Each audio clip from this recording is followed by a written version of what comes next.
అందరికీ నమస్తే. సగ్గుబియ్యం వడియాల్ని ఎంత ఈజీగా పెట్టుకోవచ్చు అనేది నేను ఇవాళ మీతో వీడియోలో షేర్ చేస్తున్నానండి. నేను ఇవాళ నైలాన్ సగ్గుబియ్యంతో వడియాలు పెట్టాను. రెండు మిక్స్ చేసి ఇవి చాలా ఈజీగా పెట్టేసుకోవచ్చు. ఎలా చూడండి, చూస్తుంటేనే మీకు తినాలనిపిస్తున్నది కదా. ఎంత బాగా చక్కగా వచ్చాయి కదా. చిన్న వడియం వేయగానే పెద్ద అప్పడంలాగా వడియాలు పెద్ద పెద్దగా వచ్చేసాయి. టేస్ట్ అయితే చాలా బాగా వచ్చాయండి. నైలాన్ సగ్గుబియ్యంతో మనం సగ్గుబియ్యం వడియాలు చేసామంటే మీకు అవి చూడడానికి చిన్న చిన్ని ముత్యాలలాగా చాలా బాగుంటాయండి.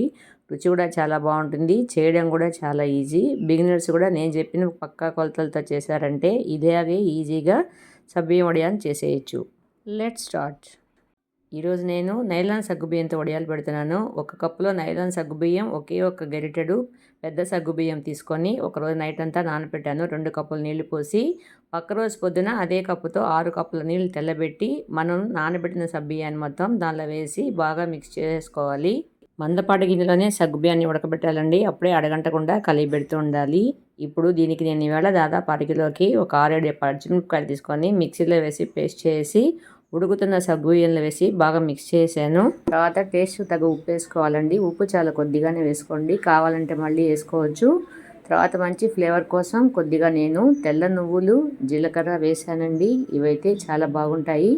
చూసారు కదా, ఇలా సగ్గుబియ్యం బాగా ఉడికిపోయి చూస్తుంటే మీకు ట్రాన్స్పరెంట్గా కనిపిస్తుంది. 10 to 15 మినిట్స్ లోపల ఇవి అయిపోతాయండి. ఇప్పుడు చల్లార్చుకోవాలి బాగా. దాన్ని బాగా చల్లారిన తర్వాత ఒకే ఒక నిమ్మకాయ తీసుకొని దీనిలో జ్యూస్ పిండుకోవాలి. నిమ్మకాయని కొంచెంగానే పిండుకోవాలి. ఎక్కువ పిండామంటే మనకి వడియాలన్నీ ఎర్రగా అయిపోతాయి అన్నమాట. అందువల్ల కొద్దిగా నిమ్మరసం పిండుకోవాలి. ఈ పిండిని తీసుకొని ఒక్కొక్క గిరిటితో వడియాలు పెట్టేసుకోవాలి. నేనైతే ఈవేళ మాకు బాల్కనీలో ఎండ 1 గంటే వస్తుందండి, అందుకని పెట్టాను. ఇవి ఎండిన తర్వాత ఎలా వచ్చాయో చూద్దాం. చూసారు కదా, పక్క రోజు సాయంత్రానికి నాకు వడియాలు ఇలా వచ్చాయండి. అంటే కొంచెం పచ్చిగా ఉన్నట్టే అనమాట. నేను ఇవాళ ఇంట్లోనే ఎండబెట్టాను. చూడండి, ఇవి మళ్ళీ అట్లాగే 2 రోజులు ఎండలో పెట్టేసామంటే మనకి బాగా వడియాలు గలగలమని సౌండ్ వస్తూ ఉండిపోతాయి. చూసారు కదా, చక్కగా ఎండిపోయాయి. ఇట్లా వడియాలని మనం ఎన్ని రోజులైనా ఒక ఎయిర్ టైట్ కంటైనర్లో పెట్టుకొని స్టోర్ చేసుకోవచ్చండి. చాలా అంటే చాలా బాగుంటాయి.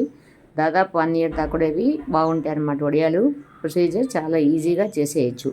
ఇప్పుడు నేను ఇవి వేయించి చూపిస్తాను ఎలా వచ్చాయో చూడండి. కడాయిలోకి నూనె తీసుకొని అది బాగా వేడైన తర్వాత మనం తీసుకున్న సగ్గుబియ్యం వడియాల్ని ఒక్కొక్కటి వేయించుకొని చూడాలండి. చూడండి, వేయించేటప్పుడే మీకు దానిలో ముత్యాలు చిన్నగా లాగా ముత్యాలుగా చిన్న సగ్గుబియ్యం కనిపిస్తున్నాయి.